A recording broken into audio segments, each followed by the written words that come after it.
అందరికీ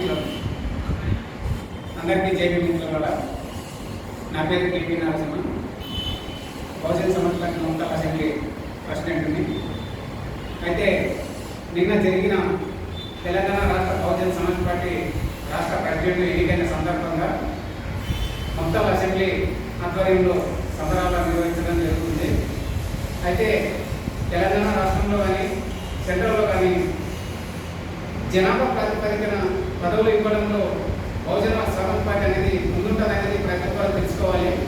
ప్రతి ఒక్కరు కూడా ఈ పార్టీలో పదవులు పొందాలంటే అన్ని వర్గాలకు కూడా సమాన అవకాశాలు ఖచ్చితంగా బహుజన సమాజ్ పార్టీ తరఫున ఉంటాయి. అందులో భాగంగానే మన అసెంబ్లీ కమిటీలో కూడా ఎస్సీ ఎస్టీ బీసీ మైనార్టీలకి సమాన అవకాశాలు ఇచ్చినాం, జిల్లా పరిధిలో సమాన అవకాశాలు ఇచ్చినాం. ఇప్పుడు రాష్ట్ర పరిధిలో కూడా అన్ని పదవులు కూడా సమాన అవకాశాలతో ముందుకెళ్తుంది. కాబట్టి ఇక ముందు కూడా రాబోయే కాలంలో కూడా తెలంగాణ రాష్ట్రంలో ప్రజలు ఆలోచించి ముందడుగు వేయవలసిందిగా కోరుతున్నాను.